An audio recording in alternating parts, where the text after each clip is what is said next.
नमस्कार, मैं राकेश परमार। मित्रों, आजकल आपको पता ही होगा कि समाचार में और कुछ है नहीं। कोई किसान के समर्थन में आंदोलन कर रहा है, कोई विरोध में आंदोलन कर रहा है। इन आंदोलनों में जो सबसे ज़्यादा मुझे प्रभावित किया वो रहा हमारे पुलिस के समर्थन में आंदोलन।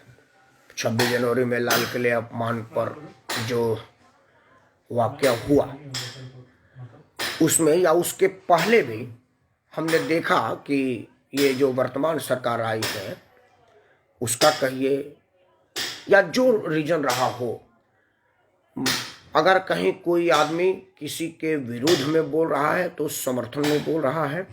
अभी ये किसान आंदोलन में जो कथित किसानों के द्वारा पुलिस वालों पर हमला किया गया, उसमें आज बहुत सारे पुलिस परिवार के लोग और पुलिस परिवार के अलावा भी हमारे पुलिस के समर्थन में आंदोलन हुआ है और वो सब पुलिस के मनोबल बढ़ाने के लिए आए। उन महिलाओं से पत्रकारों ने जब पूछा कि भाई आप यहाँ किस लिए आए हैं, तो उन्होंने कहा कि मैं अपने उस पुलिस के लिए आई हूँ जो हमारा रक्षा करता है, और इन निहत्थे पुलिस वाले पर हथियार बंद जत्थेदारों ने और किसान के भेष में आतताइयों ने जो हमला किया है, मैं उसमें अपने पुलिस को समर्थन देता हूँ। आज चर्चा हमने इसी विषय पर रखा है क्योंकि पुलिस का एक ये भी चेहरा है, मानवीय चेहरा कहिए या पुलिस का समाज में पहुंच कहिए, कि पुलिस के समर्थन में भी अब प्रदर्शन होने लगा है। इसी मुद्दे पर एक तो मेरा बड़ा सौभाग्य है कि मशहूर पत्रकार कुमार श्रीकांत जी आज हमारे इस गरीब खाने में पधारे हैं। ये मेरे पूर्व जन्म या किसी और जन्म का प्रताप होगा, नहीं तो इन जैसा बड़ा आदमी मुझ जैसे गरीब के कुटिया में बिल्कुल से ऐसे आया है जैसे भगवान राम सबरी के आश्रम में आ गए थे, उसी तरह का कोई आभास मुझे हो रहा है। उनके साथ जैनेन्द्र सिंह और बंसी जी भी हैं। इन दोनों महानुभाव और महान हस्तियों का आगमन इस कुटिया में हुआ, ये मेरे लिए बहुत आदर और बड़ा ही गौरवान्वित होने वाला विषय है। मैं सबसे पहले पूछूंगा जैनेन्द्र भाई से। जैनेन्द्र भाई, आप तो एक राजनीतिक पार्टी से संबंध रखते हैं, सामाजिक कार्यकर्ता हैं, टीवी डिबेटों में हर बार एस्टेब्लिशमेंट के विरोधी बोलते हैं, लेकिन पुलिस भाजपा की नहीं है। अभी पुलिस के समर्थन में भी बड़ा आंदोलन हो रहा है, इसको आप किस रूप में लेते हैं? इस विषय में आपका क्या कहना है? नमस्कार सभी दोस्तों को। पुलिस के समर्थन या विरोध में प्रदर्शन, ये सरकार की तरफ से एक सोची साजिश नजर आती है। इसके मैं कुछ उदाहरण देता हूँ। जब 24 तारीख को एक दिल्ली पुलिस के जो कमिश्नर थे, उन्होंने आज्ञा दी थी, बल्कि आज्ञा नहीं दी थी, जो किसानों ने अपना धरना प्रदर्शन के लिए अर्जी दी थी उसको मंजूरी दी थी उन्होंने। तो उन्होंने लाइव बाकायदा चैनलों पे आके ये अपनी इजाज़त दी थी कार्यक्रम करने की, और उन्होंने साथ में ये भी कहा था कि कार्यक्रम के दौरान जो रैली निकलेगी 26 जनवरी को, ट्रैक्टर रैली, तो उसमें अराजकता, तो उग्रवादी संगठन या अन्य जो समाज में वैमनस्य पैदा करने वाले लोग हैं वो घुस सकते हैं और दंगा फसाद कर सकते हैं या आगजनी की घटनाएं कर सकते हैं, ये उन्होंने खुद बोला था। तो मेरा एक सवाल था कि जो 24 तारीख को जो पुलिस कमिश्नर साहब कह रहे हैं और 26 तारीख को पूरे शहर, बल्कि 26 तारीख को नहीं होता है, जब भी 26 जनवरी या 15 अगस्त होता है तो दिल्ली शहर एक छावनी में तब्दील हो जाता है।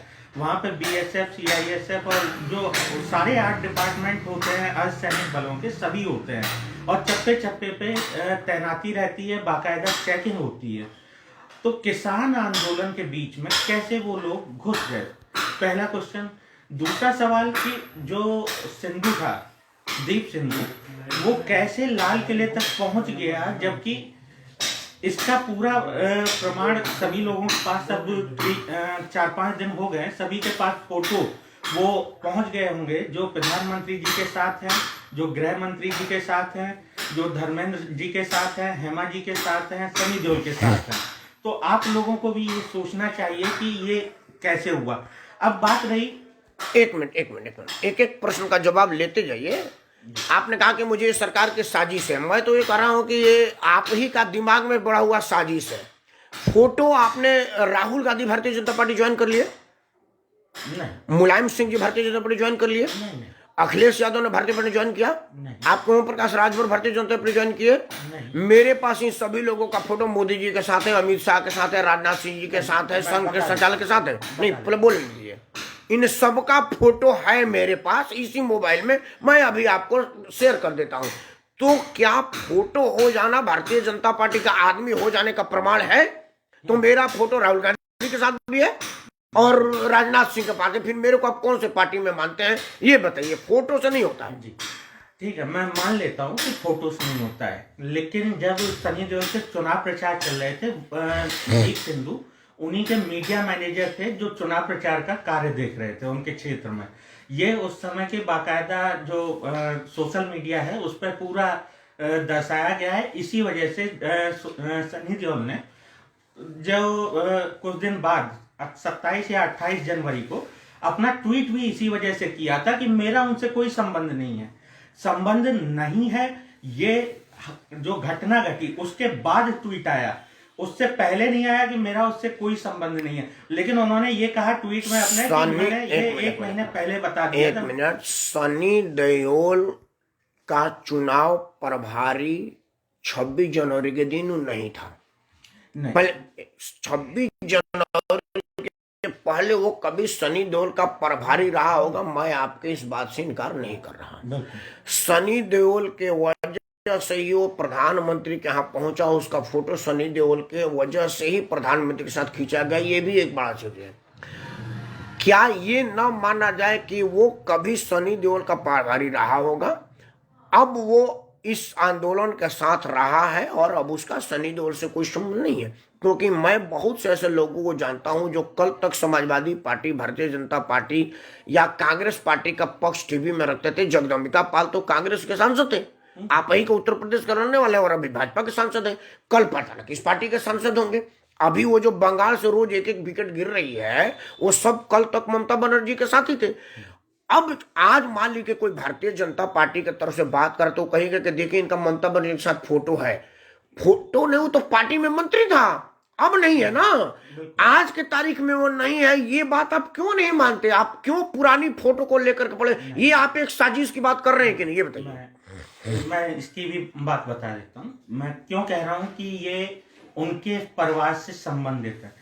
सनी देओल के पुराने 1-2 आप इंटरव्यू देखेंगे जिसमें वो दीप सिंधु के साथ ही है और वो ये कह रहे हैं कि इससे मेरा बचपन का रिश्ता है, ये मेरा परिवार का सदस्य है, ये मेरा छोटा भाई है। पहली चीज। दूसरी चीज, अगर वो किसी को हायर करते तो मैं एक बार को कह देता कि चलो इन्होंने अपने काम के लिए इसको हायर किया था, कुछ दिन तक इसने इनका काम देखा और उसके बाद अपनी जॉब करके वो चला गया, छोड़ के चला गया। लेकिन यहाँ पर जब खुद सनी देओल 1-2 वीडियोज में कह रहे हैं कि ये मेरे परिवार का सदस्य है, ये मेरा छोटा भाई है, तो इस बिना पे मैं कह रहा हूँ ये सारी बातें। मैं ये नहीं कह रहा हूँ कि उन्होंने किया नहीं किया, सनी देओल का हाथ जनेंद्र भाई, एक मिनट एक एक प्रश्न लेते जाइए ना, तो आप क्लियर होगा, हमारे दर्शक भी क्लियर होंगे। आपने राहुल गांधी का नाम सुना होगा, उनके पिताजी श्री राजीव गांधी जी का भी नाम सुना होगा, इंदिरा जी का नाम जानते ही होंगे। इंदिरा जी के 2 बेटे थे, श्रीमान राहुल गांधी जी और श्री संजय गांधी जी, दोनों राजीव गांधी जी और संजय गांधी जी दोनों सगे भाई थे, इसमें कहीं कोई संदेह नहीं है। इंदिरा जी के दोनों बच्चे थे, उन दोनों की विधवाएं आज के तारीख में आदरणीय सोनिया गांधी जी और आदरणीय मेनका गांधी जी, दोनों भारतीय राजनीति में हैं। एक कांग्रेस के अध्यक्ष है और एक भारतीय जनता पार्टी की सक्रिय सदस्य है, पहले कल तक उसमें मंत्री थी। दोनों के पुत्र हैं, एक राहुल गांधी और एक वरुण गांधी, दोनों अलग अलग है, ये दोनों भाई हैं। इसमें तो डीएनए मिल रहा है ना, वो वाला एक मुक्तसर का है और एक मुजफ्फर का है, दोनों में आप जानते हो 200 किलोमीटर से दूर के अंतर। सनी देओल तो खैर मुंबई का जन्मा हुआ है, अगर धर्मेंद्र की गांव मान लेना, धर्मेंद्र जिस गांव के जन्मे हुए हैं और वो जिस गांव का जन्मा, उसमें 200 किलोमीटर से ज्यादा की दूरी है। तो 200 किलोमीटर दूरी वाला भाई और जीन का 2 जनरेशन का दो वाला भाई, दोनों में अंतर है। तो आप ये कैसे मानेंगे कि सनी देओल का वो जिसको भाई कह रहे हैं उसका बात माना जाए? फिर तो वरुण गांधी की सारी बात मानी जाए। आप क्लियर करिए ना। देखिए, आपके रिश्तेदार हैं, आपके मौसी के लड़के होंगे, आपके अपने सगे भाई होंगे, वो कहाँ रहते हैं? बलिया में रहते होंगे या बिहार में कहीं रहते होंगे। आप कहाँ रहते हैं? दिल्ली में। आपके बच्चे जो हैं उनकी पैदाइश दिल्ली में हुई, लेकिन उन्हीं के चाचा ताऊ के लड़के कहाँ रहते हैं? बलिया में या बम्बई में या अमेरिका में। तो इसका क्या मतलब माना जाए कि दोनों जानते नहीं हैं एक दूसरे को, दोनों एक दूसरे की बात की परवाह नहीं करते हैं? नहीं, वरुण गांधी और राहुल गांधी जानते हैं एक दूसरे को, तो दोनों की आइडियोलॉजी अलग अलग है कि नहीं है? दोनों की बात पे आता हूँ। ये मैंने बताया उनके संबंध में, जो सनी देओल और दीप संधू के संबंध में। अब मैं बताता हूँ जो आपने वरुण गांधी और राहुल गांधी के संबंध में पूछा। ऐसा हिंदुस्तान में कोई व्यक्ति नहीं होगा जो ये ना जानता हो कि मेनका गांधी और सोनिया गांधी के बीच में कितना बड़ा डिफरेंसेज है, और मेनका गांधी और सोनिया गांधी के डिफरेंसेस संजय गांधी को लेकर संजय गांधी की हत्या के बाद शुरू हुए थे। ऐसा कोई इंसान नहीं जो इन डिफरेंसेस को नहीं जानता हो। मैं एक मिनट हमारे एक मिनट जैनेंद्र जी के दिमाग में ही भाजपा विरोध है। वो मैं इनको शुरू में बोला था कि पुलिस भाजपा का नहीं होती। आपके साथ सीधा एक मिनट मेरा प्रश्न सीधा प्रश्न था कि पुलिस के समर्थन में जो आंदोलन हो रहा है उस पर आपका क्या विचार है? अब आपके भी एक मिनट, हमारे साथ मशहूर पत्रकार कुमार श्रीकांत जी भी हैं। मैं इनसे पूछना चाहता हूं कि देखिए, पार्टी भाजपा कांग्रेस किसान आंदोलन पर मैं बात ही नहीं कर रहा। मैं बात कर रहा हूं कुमार श्रीकांत जी कि पुलिस के समर्थन में कल तक पुलिस के विरोध में आपने देखा था, निरसंगों ने तलवार से हमला किया, एसएचओ के हाथ काट दी, महिला पुलिस वाले को 30 फीट नीचे लाल किला के उसमें धकेल दिया, उनके जान पर आफत आ गए। आज उनके समर्थन में अगर कोई आंदोलन मतलब अपना समर्थन दिखा रहा है तो ये तो बहुत बढ़िया गुड साइन। इसमें सरकार की साजिश कहाँ है? कुमार श्रीकांत जी। बहुत धन्यवाद आपका राकेश जी। मैं एक बात बता रहा हूँ, पहले मैं इनकी थ्योरी पे जरा सवाल उठाऊं। इनकी थ्योरी ये है कि अभी मैं राकेश सिंह परमार के साथ हूँ, इस वक्त फेसबुक लाइव कर रहा हूँ, और इसके बाद जाकर मैं एक बैंक में डाका डाल लेता हूँ तो मेरे साथ राकेश सिंह परमार भी अब जो है वो जेल जाएंगे। मतलब उन पे भी 420 का और डाका डालने का मुकदमा दर्ज होगा। यानी कि इसे आपसी बोलचाल में अगर हम कहें तो इसे हम कहते हैं थेथरोलॉजी। जी हाँ, बिल्कुल तो थेथरोलॉजी, क्योंकि जैनेंद्र भाई मेरे अच्छे मित्र हैं, इन्होंने 2 बार ग्रेजुएशन किया है, तो जो 2 बार ग्रेजुएशन करता है उसके पास यही कुतर्क होते हैं, वितर्क नहीं होते हैं, विशेष तर्क नहीं होते, कुतर्क होते हैं। तो जैनेंद्र भाई जी का कुतर्क उन्हीं को खैर बहरहाल तथाकथित किसानों के साथ खड़े थे। पहले तो ये केवल किसान थे, तथाकथित किसान थे, फिर बाद में बिचौलिए हुए, और बिचौलियों के बाद वो सिख हुए, और सिखों के बाद अगर आप देखें तो खालिस्तानी हुए, और आजकल वो खालिस्तानी जो है वो जाट खास तौर से नजर आते हैं अगर आप देखें तो। मेरा मानना है कि जैनेंद्र जी को थोड़ी समझ करें, ये नहीं कि समझ है, मैं उस पर नहीं जाता, लेकिन एक बात समझिए, धनुष को फुल मिला। हाँ, लेकिन देखिए समस्या क्या है, समस्या क्या है मैं आपको बताऊं जैनेंद्र जी के साथ, कि वो राजनीति नहीं समझते हैं, वो राजनीति देश की नहीं समझते हैं। होता क्या है कि जब इन किसानों पर लाठीचार्ज होगा तो इनके पेट में दर्द हो जाएगा, लेकिन 300 साढ़े 300 से ज्यादा लोग, 300 साढ़े 300 से ज्यादा पुलिसकर्मी और सुरक्षा बल के जवान घायल होते हैं, तो जैनेंद्र जी के माथे पर बिल्कुल बल नहीं आते। किसी का हाथ टूटता है, किसी का पैर टूटता है, हॉस्पिटलाइज हो जाते हैं लोग, बीमार लोग हॉस्पिटल में हैं, फिर भी जैनेंद्र जी को चीजें समझ नहीं आती हैं। तो सहज इसके पीछे का अगर आप देखिए तो वो है राजनीति। तो राजनीति का फर्क है, ये राजनीति का फर्क है, और मुझे लगता है कि राजनीति के चक्कर में ही जैनेंद्र जी जो मूल विषय है, मूल विषय यानी कि ये राष्ट्र बनाम खालिस्तानी, यानी कि राष्ट्र बनाम खालिस्तानी हो जाता है, और आम आदमी वर्सेस खालिस्तानी हो जाता है। तो जैनेंद्र जी मूल चीजों को नहीं समझ रहे हैं, केवल सांकेतिक राजनीति करने पर। एक प्रश्न है आपके लिए कुमार श्रीकांत साहब, एक है आदरणीय प्रेम नारायण द्विवेदी जी। आप पूर्वांचल का हैं, पुणे में रहते हैं, मतलब नागपुर में रहते हैं, हाँ। और पेशे से इंजीनियर है, रिटायर्ड फौजी है, फौज के अफसर रहे हैं। मतलब इनके कहने का मतलब है, मतलब ये एक बेमतलब नहीं कह रहे हैं। हाँ। आपका प्रश्न है कि दिल्ली पुलिस की सूझबूझ और धैर्य की दाद देनी होगी। विरोधियों को प्रतीक्षा थी कि पुलिस सख्ती से पेश आए ताकि किसानों के मुद्दे को भुनाया जा सके। मतलब जैसे हम लोग अपने एक लाइव में कहे थे ना कि दिल्ली पुलिस की जितनी तारीफ की जाए, राजनीतिक साजिश करता देश के दुश्मनों का यह साजिश था कि यहाँ पर गोली चल जाए, अगर गोली चलती तो हजारों लोग मरते। इसी आस में बैठे थे विरोधी। लेकिन दिल्ली पुलिस ने बिल्कुल ढेर से मार खा लिए, हाथ तुड़वा लिए, गड्ढे में अपने आप को फेंकवा लिए, लेकिन ऊब तक नहीं बोले, एक डंडा तक पुलिस ने नहीं मारा। उसी बात का प्रेमनारायण द्विवेदी जी ने कहा था। सवाल है, हाँ वो हाँ, मैं आपसे दो हेडलाइन देखिए, आप अखबार पढ़ते हैं, टीवी देखते हैं, दो हेडलाइन की परिकल्पना कीजिए। एक परिकल्पना ये कि कुछ लोगों कुछ उपद्रवी और जिहादी तत्वों ने जाकर लाल किले पर झंडा फहरा दिया, एक धर्म संप्रदाय का। एक ये हेडलाइन है। और दूसरी हेडलाइन देखिए कि गणतंत्र दिवस के दिन 100 से ज्यादा किसानों की मौत पुलिस फायरिंग में। अब मुझे बताइए, इन दोनों में से किस हेडलाइन को आप ज्यादा बेहतर और बढ़िया समझते हैं? अंतर्राष्ट्रीय तौर पर भारत की फजीहत तो हुई, लेकिन इससे कम फजीहत हुई कि अगर पुलिस फायर कर देती, पुलिस लाठीचार्ज कर देती, 2 की जगह 4 किसान तथा कथित किसान मर जाते, तो मेरा मानना है कि ये मुद्दा बड़ा हो जाता, विपक्ष का मुद्दा बन जाता, अंतर्राष्ट्रीय मुद्दा बन जाता, और यहां तक कि मुझे लगता है मीडिया को बैठे बिठा एक मुद्दा मिल जाता। पुलिस ने मार खाई। सोचिए, यही तो लोकतंत्र की खूबसूरती और लोकतंत्र की सबसे बुरी और वाहियात बात मुझे भी ये लगती है कि एक जीता हुआ पूर्ण रूप से जिस व्यक्ति के पास सत्ता है और वो पावर में है और उसको वोट क्यों मिले हैं, उनको सांसद क्यों बनाया गया, ताकि वो कानून बना पाए, लेकिन पुलिस मार खाती है, पुलिस साइडलाइन हो जाती है। एक और प्रश्न है आदरणीय प्रेमनारायण द्विवेदी का। उन्होंने कहा है कि ये जनेंद्र जी के लिए है, बट आपसे पूछे भी जनेंद्र भाई से पूछे। उन्होंने कहा है कि जनेंद्र जी की बातें पूर्णतः राजनीतिक से प्रेरित है और साफगोई की कमी है। हाँ, इसमें सब आप कहते हैं जनेंद्र भाई से, पहले आप इसमें से बताइए कि आप। इसमें कोई दुराई नहीं है, लेकिन इसमें जनेंद्र भाई की समस्या नहीं है। जनेंद्र भाई का काम 24 घंटे का यही काम है, राजनीति करना।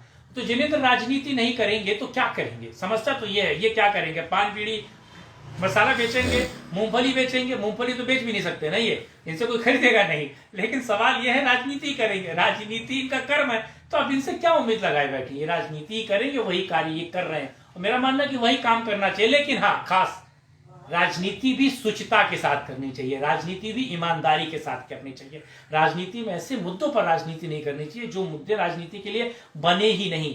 जहां आपके जानो माल की सुरक्षा की बात है, जहां गणतंत्र की बात है, जहां राजतंत्र की बात है, जहां देश की बात है, देश के संविधान की बात है, वहां देश के संविधान के साथ खड़े होइए, ना कि ऐसे लोगों के साथ खड़े होइए जो देश के विरोध में खड़े, जो देश की मूल भावना के साथ खड़े, बल्कि देश के साथ नहीं। तो इसमें लगता है राजनीति में भी शुचिता की आवश्यकता है परमार जी, जो मुझे लगता है जनेंद्र जी में वो कम दिखती है। जनेंद्र जी, इस प्रश्न पाल नहीं, आप बोलने से पहले जो आदरणीय प्रेमनारायण द्विवेदी जी का प्रश्न है, आपके लिए द्विवेदी जी ने कहा है कि जनेंद्र जी की बातें पूर्णतः राजनीतिक और साफगोई का अभाव है। तो पहले आप इसका उत्तर दीजिए, फिर आप अपना वाला बात बोलिएगा। मेरी बातों में साफगोई का अभाव नहीं, मेरी बातों में सत्ता के लिए जो बातें निकल रही हैं वो कई लोगों को पसंद नहीं आती। उसका कारण ये है कि आज की जो सरकार है, जो उनका टैगलाइन है, वो हर चीज में देश प्रेम, राष्ट्रभक्ति है। मैं ये कहता हूँ कि राष्ट्रभक्ति सबके हृदय में है, सबके दिलों में है। सेना और पुलिस के लिए सबके दिलों में सम्मान है।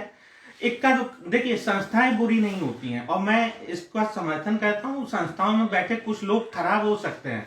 दूसरी चीज, जो पहले आपने क्वेश्चन किया था, मैं उसका भी बता देता हूँ। पहले भी जो उपद्रवी घुसे थे वही विरोध में थे, फिर से कुछ लोगों को घुसाया गया है, वो अब समर्थन में उतर आए हैं। ये भी उन्हीं की एक चाल है। इसके द्वारा क्या समझाया जा रहा है कि ये देश प्रेम है। लेकिन मैं यहाँ आपको बता दूं, ये देश प्रेम तो सभी के हृदय में है, जो भी हिंदुस्तान में रहता है। अगर 1000 लाख लोगों को छोड़ दिया जाए, जो स्लीपर सेल जिन्हें बोल सकते हैं, ऐसे लोग चुन चुन के पकड़ती है सेना भी, पुलिस भी, समय समय पर उनको उचित सजा दी जाती है। मैं ये कहना चाहता हूं कि हमारे देश में जब 24 जनवरी को खुद दिल्ली पुलिस कमिश्नर कहते हैं ये हो सकता है, ऐसा हो सकता है, अराजकता फैल सकती है या कोई खून खराबा हो सकता है, उसके बाद भी 26 जनवरी के दिन पूर्ण सुरक्षा की एहतियात क्यों नहीं बरती गई? दूसरी चीज, मैं ये भी मानता हूं जो अमेरिका का कानून व्यवस्था है वो है 1 लाख पे लगभग 750 के आसपास पुलिसकर्मी होते हैं, और जो भारत में है वो 1 लाख पे 250 के आसपास पुलिसकर्मी होते हैं। तो ये जनसंख्या किसने बढ़ाई है? ये जनसंख्या, देखिए आप अगर ये सवाल पूछें जनसंख्या बढ़ाई किसने, तो मैं आपको बता दूं कि पिछले 10 सालों में भारत की जनसंख्या कम हो रही है, जनसंख्या वृद्धि दर कम हो रही है, तो जनसंख्या बढ़ रही है। 130 करोड़ से हम 1 करोड़ 37 की तरफ बढ़ रहे हैं, या फिर सीधे वापस 30 करोड़ घटा के 100 करोड़ की तरफ आ जाए? जिनेंद्र जी सुनिए, मैं आपके लिए एक शेर है, आप एक बात बताइए कि आप 2 लोग शादी करते हैं आपस में, तो आपके बच्चा होता है तो 2 से 3 होते हैं या 2 से 1 होते हैं? प्रॉब्लम आपकी थिंकिंग में। देखिए 2 से 3 ही होंगे ना तो जनसंख्या बढ़ेगी ना। अपनी बात को खुद काट रहे हैं आप। मैं पर जमीनी राजनीति अलग होती है, इसीलिए मुझे लगता है कि जिनेंद्र जी राजनीति अभी तक नहीं समझ पा रहे। राजनीति का कहरा जो होता है अभी जिनेंद्र जी को समझने अभी उसमें समय लगेगा। मूल राजनीति को जब जिनेंद्र जी समझ पाएंगे तो ये देश की राजनीति पर भी बेहतर कमेंट कर पाएंगे। अभी ये कह रहे हैं दिल्ली पुलिस खराब है, अभी दिल्ली पुलिस मैंने एक भी बात नहीं कहा कि दिल्ली पुलिस खराब है, दिल्ली पुलिस अच्छी, मैंने एक भी बात नहीं कहा दिल्ली पुलिस खराब है। और दूसरी चीज, श्रीकांत भाई को अभी शायद जो फार्मूले हैं उसकी जानकारी नहीं है, तो इनको लगता है कि अगर 2 लोग हैं शादी करेंगे तो तीसरा बच्चा होगा वो तीसरा जनसंख्या नहीं बढ़ेगी। इनको लगता है कि जनसंख्या कम होनी चाहिए, यानी 2 में से 1 कम होने पर बोल रहे थे और अब जनसंख्या ज्यादा होने पर बोल रहे हैं। पहले तो ये क्लियर कर लेंगे कि किस पे बोलना है। शायद श्रीकांत भाई को जनसंख्या वृद्धि और जनसंख्या वृद्धि दर में अंतर नहीं पता है, इस वजह से उनको ये स्पष्ट नहीं हो पा रहा है। मैंने कहा जनसंख्या भाषा में, आम दर्शकों की भाषा में अगर मैं समझाऊं तो जनसंख्या लगातार बढ़ रही है, जिसके विरोध में ये बोल रहे थे, और इनके फैक्ट जो थे वो अपनी बात के विरोध में, यानी कि खुद कॉन्फ्लिक्ट में, ये खुद समझ नहीं पा रहे कि इनको क्या कहना है। श्रीकांत भाई ने जो कहा वो ये कहा कि जनसंख्या बढ़ रही है, और जनसंख्या जो बढ़ रही है तो उसको मैं जस्टिफाई नहीं कर पा रहा हूँ। मेरा अगर आप जब ये प्रोग्राम खत्म हो जाए दोबारा रिवाइंड करके देखिएगा, तो मैंने एक भी बार नहीं कहा, मैंने एक भी बार नहीं कहा कि जनसंख्या बढ़ रही है, मैंने कहा जनसंख्या वृद्धि दर कम हो रही है, लेकिन बड़ी गफलत में नहीं, जनसंख्या वृद्धि दर कम हो रही है। आप भी अगर जब सोचेंगे, मेरा प्रश्न खैर जनसंख्या पर मेरा प्रश्न नहीं था। मैं अब जनसंख्या से वापस आ जाए, मेरा जो भारत की जनसंख्या में पुलिस के समर्थन में जो रैली निकाली जा रही है, क्या पुलिस की बदलती छवि का परिचय है? क्योंकि पुलिस का मतलब बदमाश, पुलिस का मतलब मारेगा, पुलिस का मतलब कि हमको तड़पाएगा, या पुलिस का मतलब हमको सुरक्षा देगा। तो अगर पुलिस के समर्थन में का जरूर नहीं को सब पुलिस का परिवार के लोग, आम आदमी भी है, मैं भी पुलिस का समय, मैं भी एक बार कहा था कि मानव अधिकार सिर्फ दानों का होता है, पुलिस का नहीं होता। तो मैं भी पुलिस के समर्थन में आदमी हूँ कि पुलिस भी हमारे आपके घर के बच्चे हो तो हमारे में से होते हैं। आप बताइए कि ये पुलिस के समर्थन में निकला हुआ जन सैलाब को आप किस रूप में देखते हैं? छोटा सा प्रश्न है, कोई बड़ा प्रश्न ही नहीं है। राजनीति वाला चश्मा उतार दीजिए पहले, एकदम नॉर्मल ज्ञानेंद्र सिंह। नहीं, मैं राजनीति का चश्मा उतार के बोलूंगा कि ये भी जैसे पहले जो दंगे हुए थे, या दंगे नहीं कहेंगे उन्हें, जो अप्रत्याशित घटना हुई 26 जनवरी को, जो कि नहीं होनी चाहिए थी, उसी तरह से ये भी सरकार द्वारा ही प्रायोजित है। मेरा बस इतना कहना है। नहीं, मतलब ये जो पुलिस के समर्थन में रैली निकली वो सरकार द्वारा प्रायोजित है, सरकार द्वारा प्रायोजित है। वो एक सिंपैथी गेन करना चाहती है एक और तरह से। अब मैं एक बात बोलूं, वो आप देखिए, आप भी विपक्ष के द्वारा प्रायोजित प्रवक्ता हैं, ये मैं क्लियर। कौन? कुमार सरकार साहब तो विपक्ष में, कुमार सरकार साहब ये विपक्ष द्वारा प्रायोजित कार्यकर्ता है ना? बिल्कुल है, मतलब इनका मानना है। देखिए, इस देश में आजादी वो तथाकथित किसानों को है कि ताकि वो आम आदमी के हक को, मतलब मेरा फ्रीडम है कि मैं सड़क पर चलना चाहूं, मेरा फ्रीडम है कि मुझे कम समय में अपने स्थान पे जाना है, और मेरे उस हक को मारने के लिए वो लोग बैठे, उनको आजादी है। लेकिन उन पुलिस वालों के घर वालों को आजादी नहीं है। वो प्रदर्शन कर रहे हैं, और उन्होंने कोई हिंसक प्रदर्शन नहीं किया। वो जाकर एक जगह बैठे, उन्होंने कहा कि हमें न्याय चाहिए। पुलिस वाले जो पीटे गए हैं, क्योंकि पुलिस वालों के हाथ टूटे हैं, पैर टूटे हैं, चोटें आई हैं, हॉस्पिटल में भर्ती हैं, हाथ छिल गया है। मुझे बताइए तलवार कौन चलाता है, और जो तलवार चलाता है उसकी मानसिकता कितनी गलत है, और उनको प्रोटेक्ट कौन कर रहा है, सुगर कोटिंग कौन कर रहा है? मतलब ये विचारधारा, समस्या जानते हैं क्या है? इस देश को नादिर शाह से कभी प्रॉब्लम नहीं थी, इस देश को औरंगजेब और अकबर, इन तमाम लोगों से प्रॉब्लम नहीं थी, ना उनकी विचारधारा से प्रॉब्लम थी। इस देश को हमेशा जयचंदों से प्रॉब्लम रही, और ऐसे जयचंद हमारे साथ यहाँ बैठे हुए हैं। जयेंद्र जी, तो जयेंद्र, आपका नाम जयचंद तो नहीं है? स्पेलिंग गलत हो गया हो? नहीं, आप क्लियर करो, आपका नाम जयचंद्र है या जैनेन्द्र है? जैनेन्द्र है, जयचंद नहीं है ना? तो फिर आप सुनिए, पहले मेरे को बोले दिए। जब आप जैनेन्द्र हैं तो ये जयचंद वाली भूमिका में क्यों आ रहे हैं? अपने नाम की स्पेलिंग क्यों गलत कर रहे हैं? पहले बताइए। देखिए, सबसे पहली लाइन ही जो मैंने बोली थी कि जो प्रायोजित आतंकवादी घटनाएं हुई 26 जनवरी के दिन, उसमें प्रायोजित शब्द का शायद आप अर्थ गलत ढंग से ले रहे हैं। जब वो प्रायोजित था और जिसने फरसा चलाया, वही लोग तो वो उपद्रवी थे जो प्रायोजित थे, उन्हीं को पकड़ना तो जिम्मेदारी थी शासन की और प्रशासन की। जब शासन और प्रशासन को 24 तारीख को पता था, उसके बाद भी वो उन घटनाओं को नहीं रोक पाया जो 26 तारीख को हुई।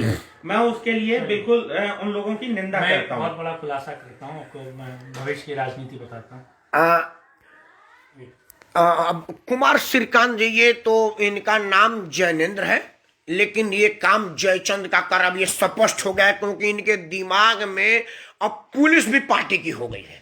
मतलब अगर इनकी पार्टी सरकार आएगी तो उन सब लोगों को रिटायर करके दूसरे लोगों को भर्ती करेंगे। इस पीछे बताइए क्योंकि ये इनके दिमाग में विरोध है, इनके दिमाग में विरोध के लिए विरोध करेगा, विरोध के लिए विरोध है।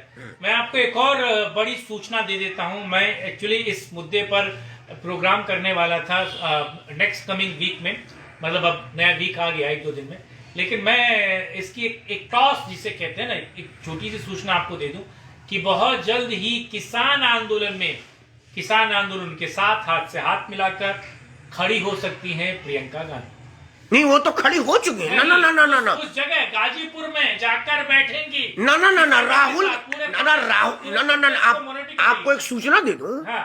राहुल गांधी ने कल प्रेस कॉन्फ्रेंस करके कहा कि मेरा तन मन और धन किसानों के साथ है। आप अगर कोई कहे भी तो आप 1 इंची पीछे मत हटिए। इस आंदोलन तो दे दिया, उसमें क्या दिक्कत है? वो तो ठीक है, लेकिन देखिए ये देखिए, राजनीति जो होती है ना, वो हमेशा ना मुद्दों की राजनीति होती है, और कभी कभी मुद्दों से अलग अलग परसेप्शन की राजनीति होती है। कांग्रेस का किसानों को लेकर बात करना, तथाकथित किसानों को लेकर बात करना, माफ कीजिएगा, और कांग्रेस के किसी बड़े नेता प्रियंका गांधी और राहुल गांधी का किसान आंदोलन में जाकर वहां बैठ जाना गाजीपुर में, आप समझिए ये कितना बड़ा परसेप्शन क्रिएट करेगा। और जो लोग इस राजनीति को जानते हैं और इन तथाकथित किसानों के चेहरे से जो नकाब उतरा है, मुझे लगता है उसको लेकर जो दिक्कत है, उसको लेकर जो असमंजस की स्थिति, इसलिए प्रियंका अभी तक नहीं आई। लेकिन प्रियंका को आने वाले 2-3 दिन में आप देखेंगे कि वो यूपी की राजनीति को साधने के लिए, किसानों की राजनीति साधने के लिए, टिकैत के कंधे पर चढ़कर पश्चिमी उत्तर प्रदेश को नापने के लिए प्रियंका गांधी बहुत जल्द आपको गाजीपुर के बॉर्डर पे किसानों के साथ, तथाकथित किसानों के साथ दिखाई देंगी। एक प्रश्न कुमार श्रीकांत साहब इसमें जुड़ जाता है। अगर प्रियंका गांधी किसानों के समर्थन में या किसानों के आंदोलन को अपने राजनीतिक फायदे के लिए हाईजैक करने के कुचेष्टा से जाती हैं, तो उन्हें 2-3 प्रश्नों का उत्तर देना पड़ेगा। इसी आंदोलन में कांग्रेस के राहुल गांधी जी कहीं सभा कर रहे थे पंजाब में। वहाँ मंच पर 4-5 लोग बैठे हुए थे। एक पत्रकार ने बोला कि हाँ, इसमें इतने किसान मारे गए। तो उसमें एक सरदार बोला कि भाई वो सिख आंदोलन में तो इससे ज्यादा सिख मारे गए थे। तो उन्होंने बोला नहीं, ये छोड़ दिए, इस पर बाद में बात करें। तो वो बोला कि क्यों बाद में बात करिए, चूंकि वो पंजाब का मामला था तो उसको हटा दिया गया। सेम क्वेश्चन है कि अगर प्रियंका जी आती हैं तो वहां बैठा हुआ किसान ये तो पूछ सकता है कि जब आपके पिताजी यहाँ केंद्र में प्रधानमंत्री थे तो यही टिकैत जी के पिता श्री महेंद्र सिंह टिकैत, जिनकी राजनीति राकेश और नरेश टिकैत से 1000 गुना ज्यादा बढ़िया और आदरणीय अनुकरणीय थी, इसमें कहीं कोई दोहरा नहीं है। नरेश टिकैत और राकेश टिकैत उनके पुत्र होने का लाभ लेने की बेमनस्सो करते हैं, उनके नाम पर दलाली करते हैं। उनमें वो राजनीति है भी नहीं, वो सांसदता है भी नहीं है। तुम महेंद्र सिंह टिकैत कई महीना तक इसी बोट क्लब पर, तब बोट क्लब पर इंडिया गेट के सामने धरना हुआ करता था और वो ट्रैक्टर लेकर के आ गए थे। राहुल गांधी के पिता और प्रियंका जी के पिता राजीव गांधी से मिले तक नहीं। ना ही कोई प्रतिनिधिमंडल भेजा। तो ये प्रश्न तो किसान उठाएगा ना, तो इसका जवाब प्रियंका जी के पास क्या होगा? दिक्कत क्या है कि हमारे देश में जो आम आदमी है, जो आम आदमी और जो पत्रकार है, खासतौर से लुटियन जोन के जो पत्रकार है, उनकी हिस्ट्री बहुत खराब है। मैं आपको बताऊं, एक तो उनको कुछ ज्यादा याद नहीं होता, या फिर 4 साल 5 साल 10 साल पीछे का भी उनको कुछ नहीं पता होता। मैं आपको बता दूं, यहाँ के पत्रकार ज्यादातर दिमाग से मूर्ख होते हैं, या एक राजदीप टाइप, और ना ऐसे वो सवाल पूछते हैं और ना ही पब्लिक के दिमाग में वो चित्र आता है वो राजीव गांधी ने किस तरीके से किसान आंदोलन को टैकल किया, या जवाहरलाल नेहरू के समय में किस तरीके से किसान आंदोलन हुआ, इंदिरा के समय में कब कैसे किसानों को मारा गया खुले मंच पर, या फिर किस तरीके से पीवी नरसिम्हा राव मुजफ्फरनगर गए और जाकर वहां पर टिकैत में पानी पिलाया उनको नलके से। वो मुझे लगता है कि ना पत्रकारों के दिमाग में है और ना आम आदमियों के दिमाग में है। और अब मैं आता हूं, अब राजेश टिकैत की बात करते हैं। राजेश टिकैत 6 महीने पहले उसका नवभारत टाइम्स और हिंदुस्तान अखबार में टीवी में बाइट है विधिवत कि वह उनके पिता का जो संघर्ष है, 30 साल पुराना संघर्ष है, वो पूरा हो गया। उनको लग रहा है कि वो पूरा होगा। क्यों? क्योंकि मोदी सरकार ने उन सभी चीजों को मांग लिया है, उन सारी चीजों के हक हकूक में एक फैसला दिया है। हाँ, ये तो आया, इसी बिल पर आया है। हाँ, लेकिन अब सोचिए कि उनको क्या ऐसा लगा कि मुझे इसके विरोध में खड़ा हो जाना चाहिए, क्योंकि वो जो परिवारवाद की जो नीति है, नेपोटिज्म है, जैसे कि कांग्रेस में है नेपोटिज्म, वैसे उस पार्टी, मतलब मैं इन किसान नेताओं के बीच में जो नेपोटिज्म है, ये भी दिक्कत देगा। और जयंत चौधरी ने मुजफ्फरनगर में जब एक मुस्लिम धर्मगुरु टाइप एक मुस्लिम नेता के पांव छू लिए सारे जाट किसानों के सामने, और वो व्यक्ति मुजफ्फरनगर दंगों में आरोपी व्यक्तियों को बचाने के लिए कोर्ट कचहरी की लड़ाई वो के लिए फंड जुटाता है, और खुले मंच पर जाटों को गाली देता है, और खुले मंच पर मुजफ्फरनगर दंगे के आरोपियों को बचाने की बात करता है, और एनजीओ चलाता है और कानूनी मदद दिलाता है। कहीं ना कहीं वहां से खेल धीरे धीरे मुझे लग रहा है कि डिरेल होता हुआ नजर आ रहा है। मुजफ्फरनगर में खेल डिरेल होता हुआ नजर आ रहा है, और अब जयंत चौधरी को भी प्रॉब्लम होगी। और मैं कह रहा हूं कि जो भीड़ थी, मैं थोड़ा मुद्दे से अलग जा रहा हूं माफी के साथ, लेकिन जो वो भीड़ थी, वो भीड़ आरएलडी के लोगों की थी। और जहां दिल्ली के पत्रकार अगर उस भीड़ को देखते तो कहते 80,000 है, लेकिन उस पूरे जो पूरा ग्राउंड है उसकी कैपेसिटी 18 से 20,000 है। तो 80,000 कैसे आ सकते हैं? थोड़ा मन में जो भ्रम है लोगों के, वो भी मैं उनके दिमाग में क्लियर कर देता हूं। और अब ये जाट वर्सेस गुजर होगा, तो यानी कि सोचिए, गुजर जो वोट बैंक है उसको आपने पोलराइज कर दिया, उसको आपने बीजेपी के खाते में जोड़ दिया, क्योंकि आपने गुजरों को बीजेपी के साथ जोड़ दिया। और दूसरी चीज है कि जाट अभी भी मुजफ्फरनगर की राजनीति अभी भी बिगड़ी नहीं, अभी भी साइड में नहीं गई, क्योंकि अभी भी वो बीजेपी के साथ है, क्योंकि उनको पता है 2000 मुजफ्फरनगर के दंगों में वो किसके साथ थे, किसके विरोध में थे। हाँ, पश्चिमी बेल्ट में हाँ, जाट मुसलमान दूध और तेजाब की तरह से आपस में नफरत रखते हैं, ऐसा देखा गया है। क्योंकि वो जो कई ट्रैक्टर पलटी गई थी, वो एक लड़की का कांड घटना है, आपको पता ही है जो वहां पर हुआ था।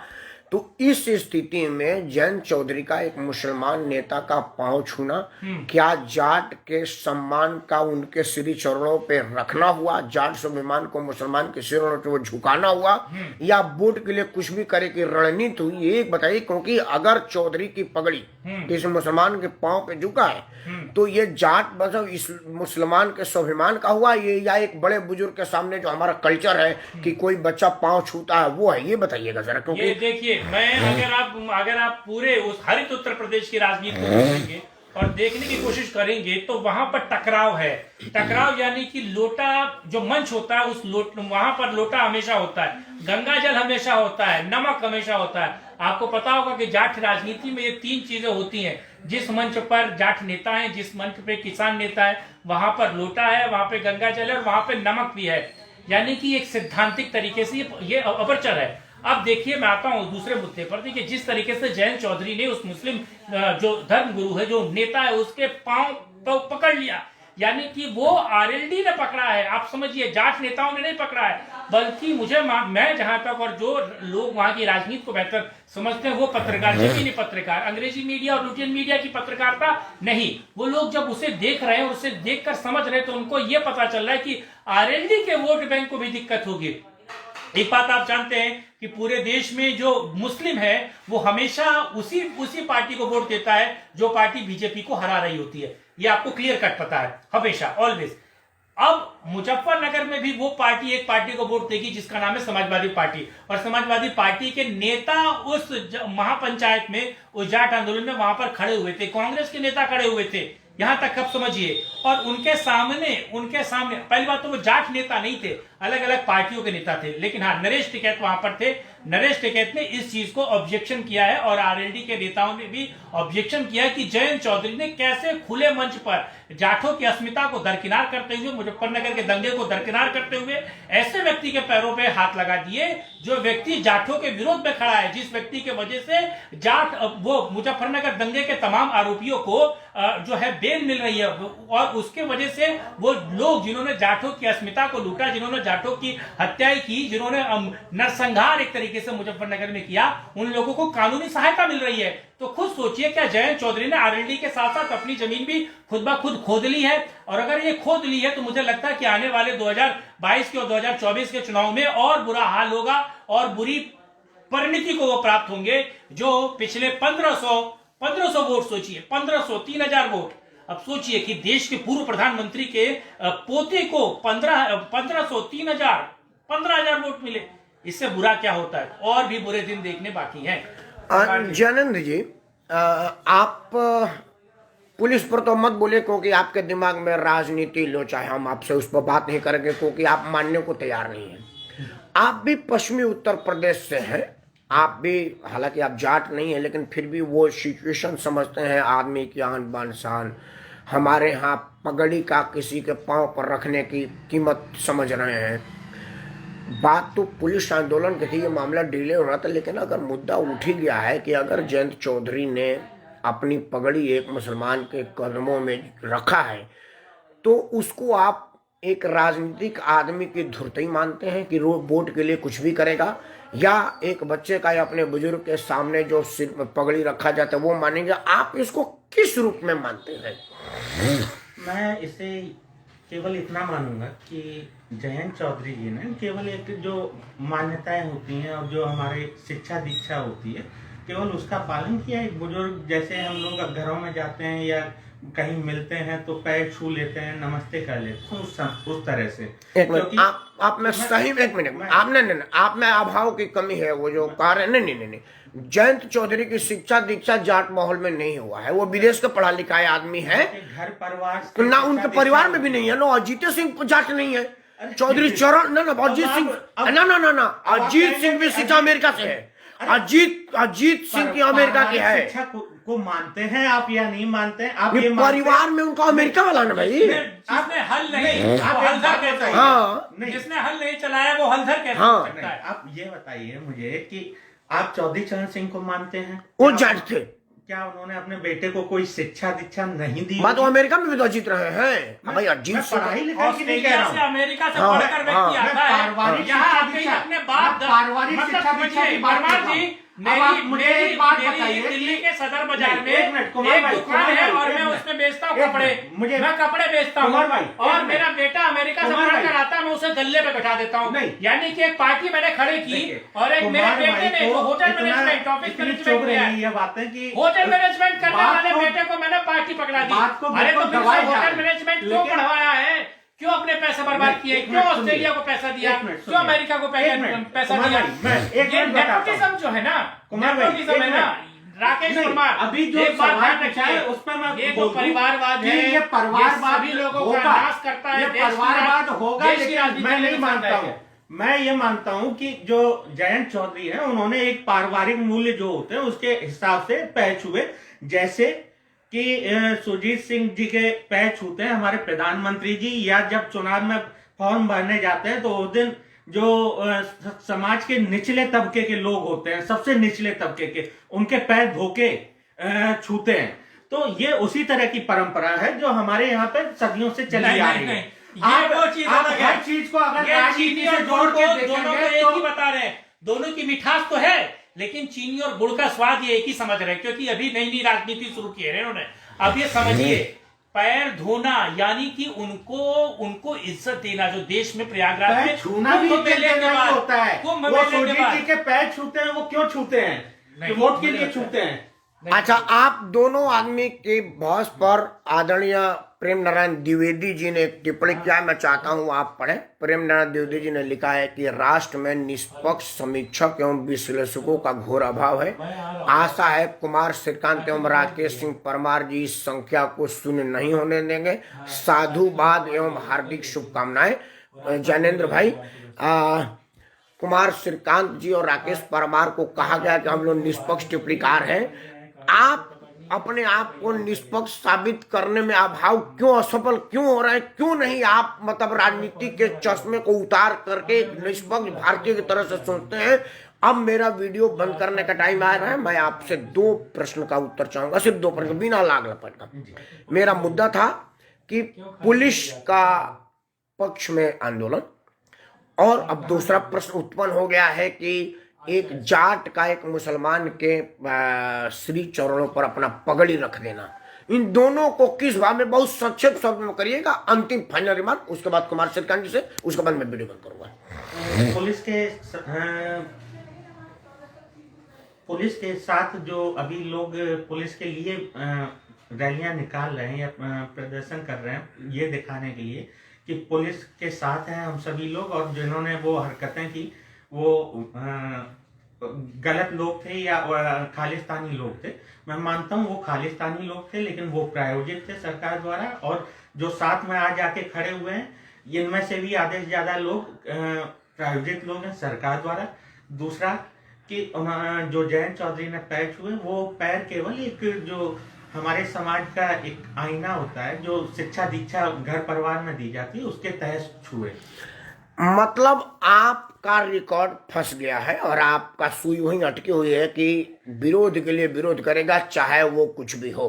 कुमार श्रीकांत साहब, फाइनल बात, अंतिम वीडियो बंद करने का समय आया है।